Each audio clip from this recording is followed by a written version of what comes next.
ለይላ ኑር ሰቦ ወደ ሀገር ቤት ልትገባ ነው። አላሁ አክበር አላሁ አክበር። ብዙዎቻችሁ ስጠብቁ የነበራችሁ ያለውን ነገር የበኩላችሁን ድጋፍ ስታደርጉላት የነበራችሁ እህት ወንድሞች እንኳንም ደስ ያላችሁ፣ እንኳንም ደስ እያለን። የፊታችን ሰኞ ወደ ሀገር ቤት ልትገባም እንደሆነም እየተነገረ ይገኛል ማለት ነው። የበረራ ፎርምም እየሞላች እንደሆነና ያለውን ነገር እዚህ ጋር ቪዲዮንም አብረን የምንሰማ ይሆናል። አሰላሙ አለይኩም ወራህመቱላሂ ወበረካቱ። ሰላም እንዴት ናችሁ? ውድና የተከበራችሁ የቻናላችን ቤተሰቦች ሰላም ናችሁ? ከኛ ጋር ሁሉ ሰላም ሁሉ መልካም ነው። ለይላ ኑር ሰቦ ወደ ሀገር ቤት ልትገባ ነው። የበረራ ፎርምም እየሞላች እንደሆነና የፊታችን ሰኞ ወደ ሀገር ቤትም እንደምትመጣና በበረራ ክፍል እንደምትቆይም እየተነገረም ይገኛል። አላሁ አክበር አላሁ አክበር። እንኳንም ደስ ያላችሁ እህት ወንድሞች፣ እንደዚሁም እንኳንም ደስ ያለ ማለት ነው። እስኪ ቪዲዮውን ልጋብዛችሁ። እህታችን ለይላ ኑር ሰቦ የበረራ ፎርም ሞልታ ለፊታችን ሰኞ ወደ ኢትዮጵያ በረራ ለማድረግ በረራ ማቆያ ክፍል መዘዋወሯ እየተሰማ ነው። ይሄ ትክክለኛ መረጃ ነው። እንግዲህ እህታችን ለይላ እንግዲህ ለሀገሯ እንደምትበቃ ነው መረጃዎች እያሳዩ ያሉትና ሁላችሁም እንኳን ደስ አላችሁ። ከዚህ ውጭ ሌላ ነገር ማለት አላህን ማስቆጣት ስለሆነ እንግዲህ የመሞቻ ቀኗን ስትጠብቅ የነበረች እህታችን ለሀገር መብቃት ማለት የቀጠሮ የቀን የትላንት የዛሬ ነገር ካልሆነ በስተቀር ሌላ ምንም ትርጉም የለውምና ለዚህ እንድትበቃ ያደረጋችሁ ኢትዮጵያውያንና ሌሎቹም ደጋግ የሰው ዘሮች በሙሉ ምስጋና ይገባቸዋል።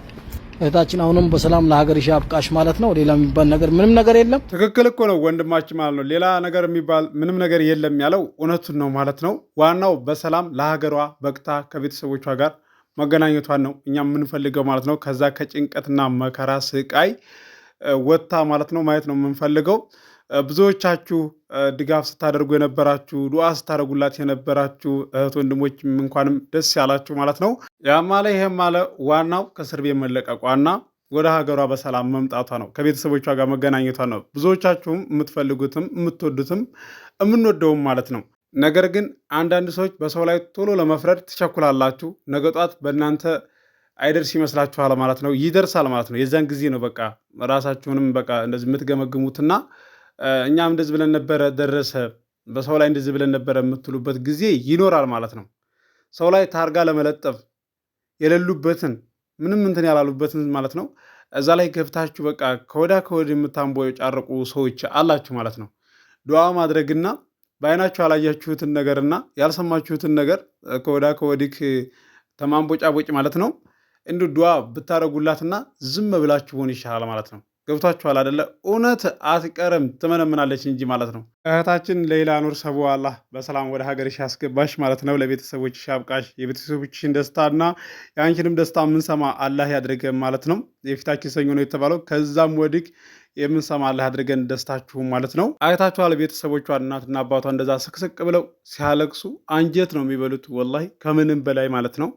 ለወላጅ ማለት ነው የልጃቸውን እንደዚህ ከኔ ችግር ላይ መድረስን ሰምተው አይደለም ስልክ ራሱ እኮ ሲደውሉላቸው አላነሳ ስትሏቸው ሳይመቻችሁ ቀርቶ ማለት ነው ያለቅሳሉ። በቃ የሆነ ነገር ሆኖብናል ብለው ማለት ነው ታውቃላችሁና በጣም ነው የሚከብደው። ለወላጅም ለእሷም ይከብዳል። ስደት ላይ ሆና እንደዚህ ከኔ መከራና እንደዚህ ስቃይ ሲደርስ በጣም ይከብዳል። አገር ላይ ቢሆን እንኳ እንደዚህ ዘመድም በቃ የራስም ሰው ያላችሁትም እየሄድም ያያችኋል። ነገር ግን ሰው ሀገር ላይ ያኔ የራሳችሁ ሰውና እንደዚሁም ቤተሰብ ያላችሁትም እንደ ልብ ሄዱ ለማየት ራሱ አይመችም ማለት ነው። ስደት በጣም መከራና እንደዚህ ምቾት የለውም። ያን አልታውቃላችሁና ከስንት አንድ ነው ስደት ላይ እንደዚህ ያላችሁ ተመችቷችሁ የምትኖሩ ማለት ነው እናውቃለን። በዛ አጋጣሚ ማስተላለፈው ነገር ቢኖር ማለት ነው እዚህ ሶሻል ሚዲያ ላይ ያኔ የምትሰሩና እንደዚሁም ደግሞ ስለ ሰው በቃ ቶሎ ፈጥናችሁ ለመፍረድ የሚቸኩሉ ሰዎች ማለት ነው እንደው ባቸኩሉ ነው የምላችሁ። ምክንያቱም መረጃ ሳይኖራችሁ ሰው ላይ እንደዚህ ታርጋ ለመለጠፍ የሚቸኩሉ ሰዎች ማለት ነው ነገ ጧት በራሳችሁ ላይ ይደርስና ታዝናላችሁ ማለት ነው። ገብቷችኋል አይደለ? የሰውን ኖሩና አይብ እንደዚህ ፍለጋ የምትሄዱ የምትመራመሩ ሰዎች ስንቶች አላችሁ ማለት ነው። እንደው መረጃውን ሳትይዙ ያለውን ነገር ሳታጣሩ ሳሰሙ ሳታው ለመፍረድ የሚቸኩሉ ሰዎች ማለት ነው በጣም ነው የሚያሳፍረው ማለት ነው። ከምንም በላይ ማለት ነው ራሳችሁ ተንቆርቋሪ መስላችሁ ለሰው አሳቢ መስላችሁ በቃ የሆነ የራሳችሁን ጉዳይ የምታምቻችሁና አስመሳይ ሰዎች አላችሁ። ከምንም በላይ አንዳንድ ሰዎች ናችሁ። ታዲያ አብዛኛዎቻችሁ እንኳን እንደዚህ አይደላችሁም። የሰው ልጅ ጥሩ ስራ ሲሰራ አታበረታቱትም። እንዲሁም ደግሞ ድሮ ከነበረበት ተሽሎ ስታዩና በርትቶ ስታዩት ለውጥ ላይ ስታዩት የሚያማችሁ ሰዎች አላችሁ ማለት ነው። ለምን እንደሆነ አላውቅም። መልካም መሆን ለራስ ነው።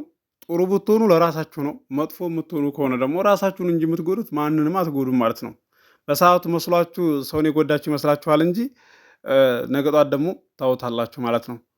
ክፉ መሆን ምንም የሚጠቅሙ ነገር የለም ማለት ነው፣ ቢጎዳ እንጂ። መልካም መሆን ደግሞ ራስን መጥቀም እንጂ ለሰውም ጠቅማችሁ ራሳችሁም ትጠቀማላችሁ፣ አላህም ይወደዋልና ማለት ነው። መልካም እንሁን እላችኋለሁኝ የቻናሌ ቤተሰቦች ማለት ነው።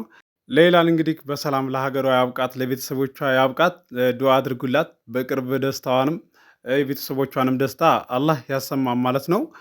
ከምንም በላይ የብዙዎቻችሁ ድጋፍና እንዲሁም ዱዓ ስታደርጉላት የነበራችሁ እህት ወንድሞች ማለት ነው አላህ ደስታውን በቅርብ ያድርግላችሁ፣ እንዲሁም ያድርግልን ነው የምላችሁ።